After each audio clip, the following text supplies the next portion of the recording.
Hello students. So now we are discussing business proposal.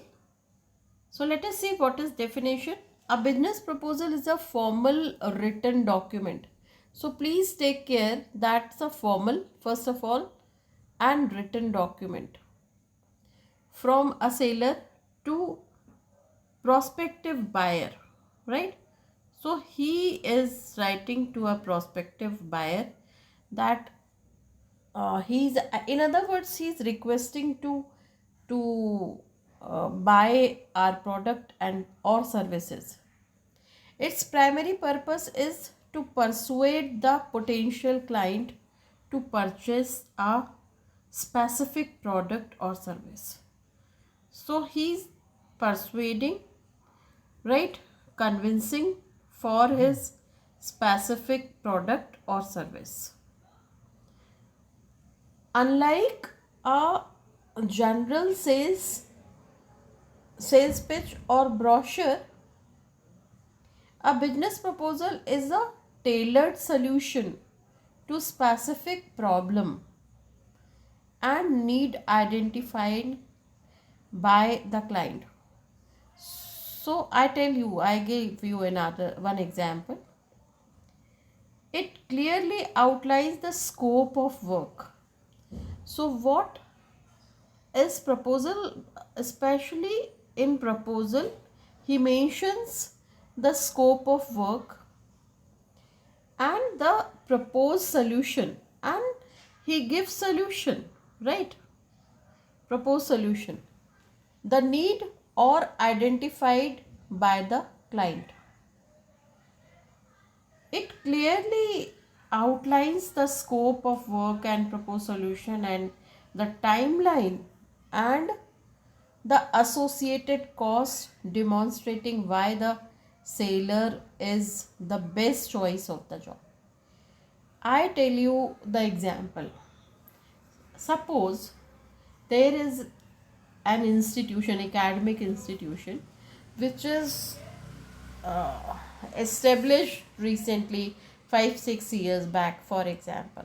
So when an institution is open, so then definitely many jobs are created. So I would like to give you example of blackboard, green board. So suppose a person who sells green board, so as he comes to know that this academic organization is going to establish, so he would write a proposal, and in which he would sell. He's a seller to prospective buyer.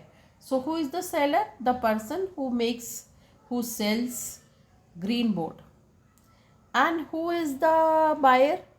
Institution owner, right? So he is a seller and one is buyer. Seller is the blackboard who sells the blackboard, and he writes to buyer, in which he will persuade to purchase or to give contract to our company. Why? Because here he tailored solution. He will tell that's a normally boards after 3 years 5 years board has to change, for example, change, but our green boards are very useful, and for 10 years it is not going to be going to be waste, right?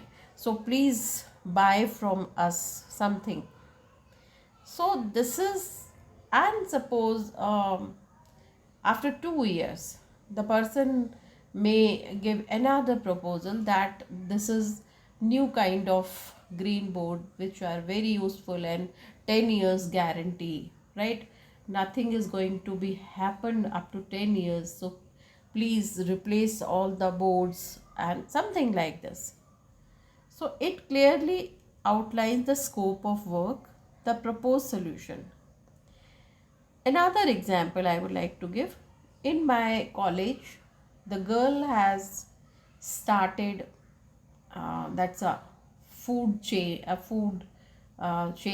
So she has started startup, and she serve food and breakfast, refreshment and all. So she brought a proposal. Actually, she came to us and she gave her card. So she said that I want to serve for college as well. So we said, give your proposal. So then she made a proposal in which she mentioned her services and what kind of food they serve, and then how they are different from others. Why should we prefer this company or this outlet, something like this. So this is called proposal, right? In other words, a business proposal is a sales document. Please, you just remember that's a sales document that combines persuasive language. Of course, language is persuasive, right? With detailed information to secure business transaction. So they have to give detailed information in the proposal. Okay. Now, types of proposal. Business proposals are generally categorized based on how they are initiated. The three main types of business proposals are there. Number one, solicited proposal, right? Formally solicited proposal. So these proposals written in direct response to an official request from a potential client. So that is the proposal written in direct response to an official request. Suppose they have got official request from a potential client. He has made a request, and then this proposal is made. The client typically issues a formal document outlining their needs, problems and specific requirements. So that is open, and that comes in magazines or somewhere where client has typically issues a formal document outlining their needs, as we need this, we have this problem, or our requirements are so and so. So against of that note, what we advertisement, when against that need, proposal is made, which is called formal solicited proposal. Initiation is the client sends out a request for proposal, that is RFP, request for proposal, a request for quotation, or sometime he demands for quotation, request for quotation, or an initiation to bid, right? Or otherwise IFP, initiation to bid. Then these documents provide a detailed framework from the proposal must follow. And what detail they need to have? First is highly structured. These proposals must adhere strictly to the format and criteria specified in RFP, request for proposal, right? So here, which is highly structured and must adhere strictly to the format.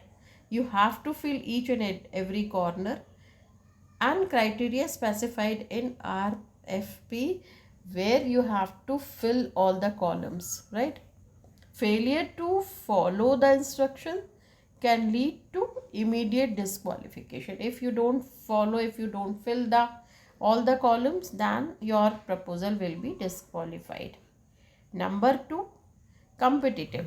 The client often sends the request for proposal to multiple vendors who all compete for the same project.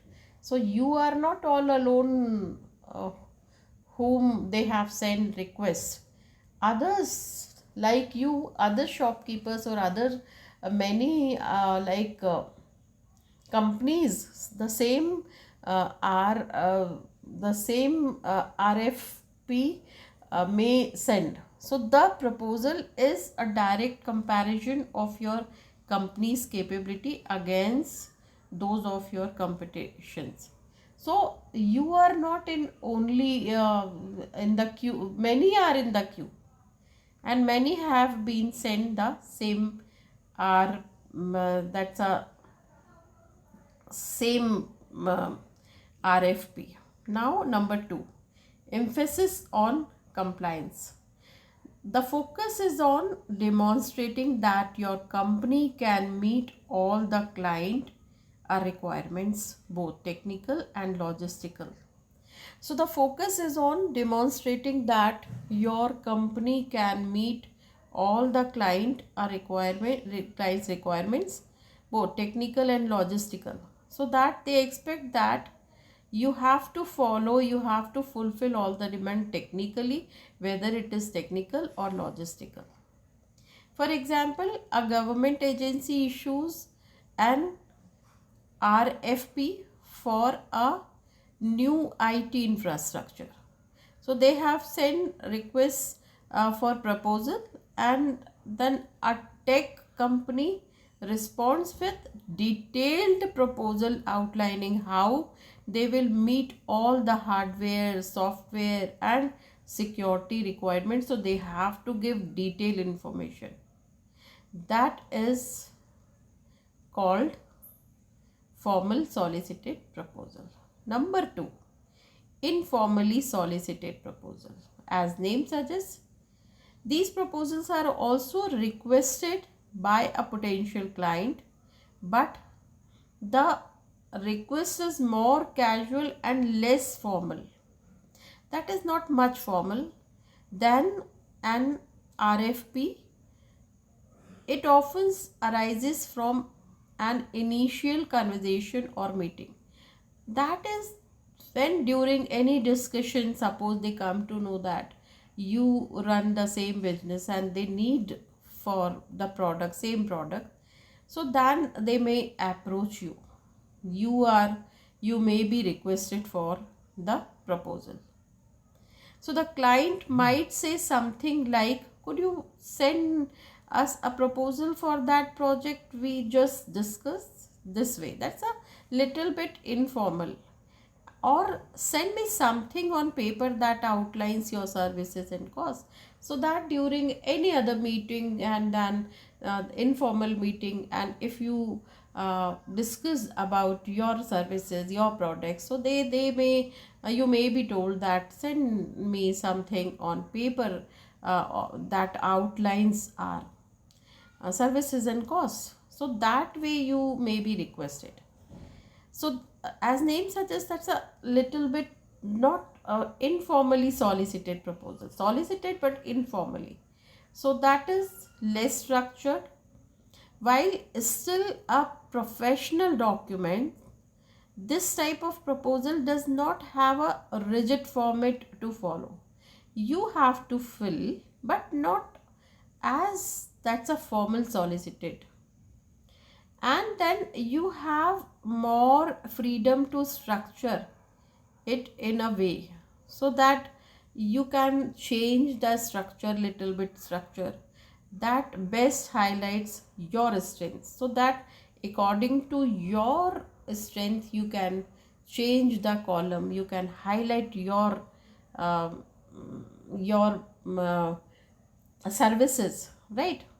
Number two, relationship based, because here something personal, right? So that based. So since there is often a pre-existing conversation, because you have discussed with someone whom you know better, so the proposal builds on that relationship and demonstrates a deeper understanding of the client's specific needs. And suppose you highlighted, you discuss your need, so that the same uh, mm, is being shown in the proposal. So that mode, that format may be changed and more persuasive. So that is, you have more leeway to be creative and persuasive, so that you can take advantage, and then you can change the format and little bit language. You can take privilege, focusing on the benefits and value proposition rather than just checking off a list of requirements. So that instead you fulfill the requirement, but then you can show your strength as well. Example, after a meeting, that is very important here, that proposal is made after the meeting. So after the meeting with a small business owner, a freelance graphic designer sends a proposal outlining a rebranding package, including logo designs, a style guide, and website mockups, right? So this way, that's a, after meeting small business owner, a freelance graphic designer sends a proposal outlining a rebranding package. So you outline rebranding package including logo design, and you just include your logo design, style guide, and website mockups. So that is informal solicited proposal. Then unsolicited, that is little bit informal, but unsolicited, that is, these are cold proposals that are sent to a potential client who has not requested them. So they are not requested. They are essentially marketing documents that aim to create a business opportunity. So that they unsolicited, they are just, they know from the reliable sources that there is need for such services or products, and that is why they are taking initiative and they are sending by their own. You as the seller proactively identify a potential client and send a proposal because you believe they could benefit from. So that is your belief, they could benefit from your services even if they have not expressed the need and they didn't tell you anything, but then you have sent your proposal, you have taken initiative. So what's the structure? Highly general, because you have not had a detailed discussion what their demand.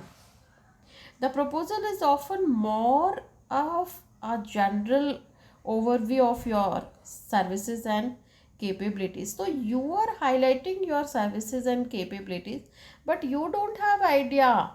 You don't know what their needs and they didn't discuss, they didn't approach you, right? But then you are just uh, you're just thinking, and that is hypothetical, right?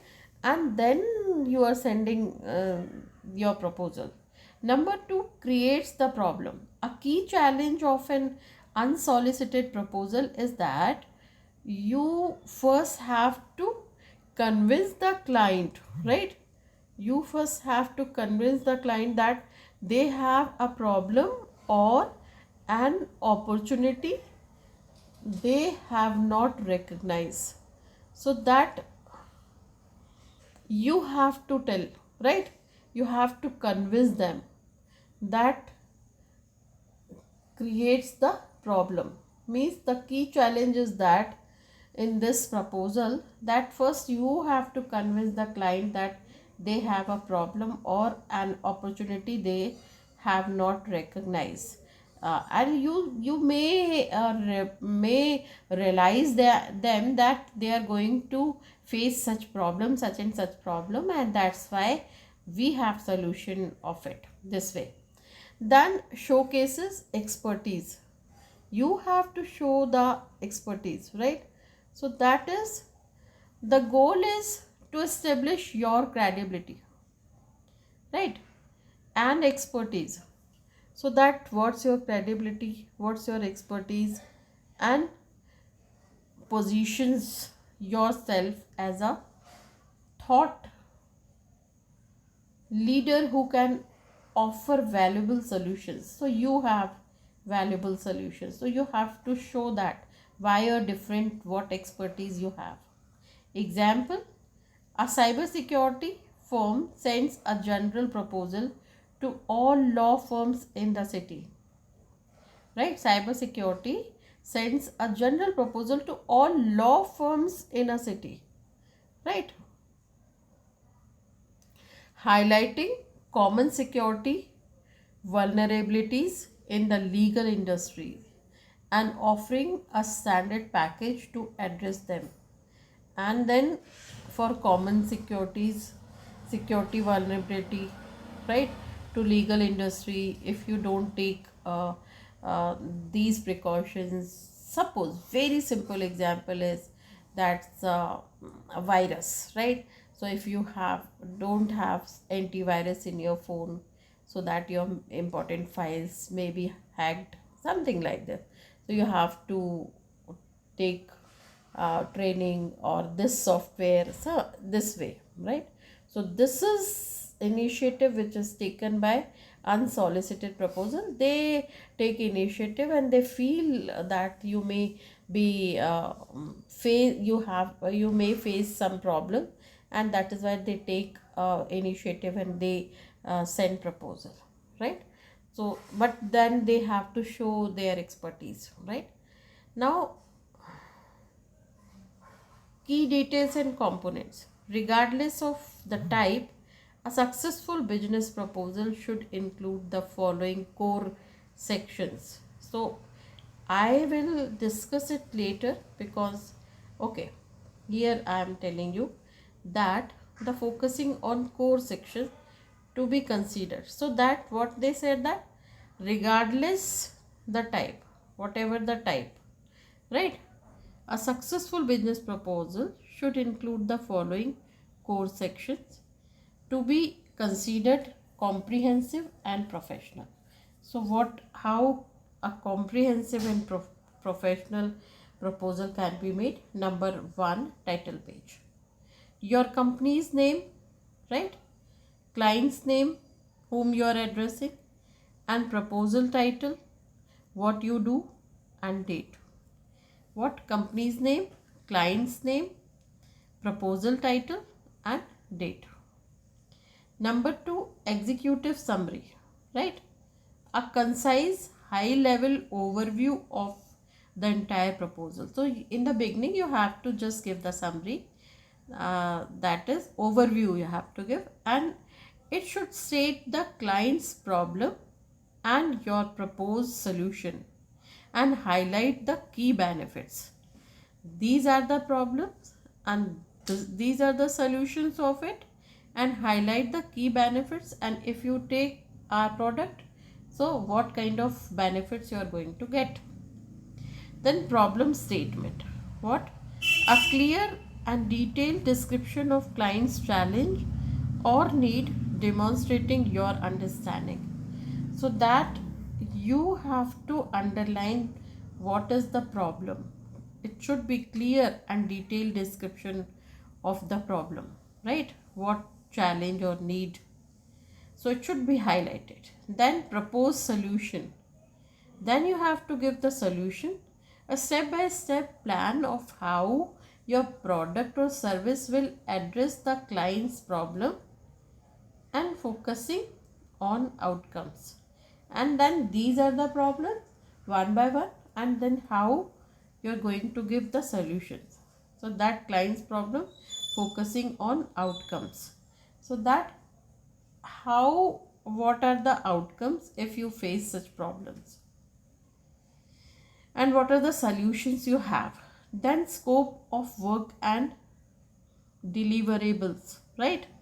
So that a precise list of what the project will include and sometimes what it will not. Defining the boundaries. So you have to give the boundaries scope of work and deliverables. That what's the scope, right?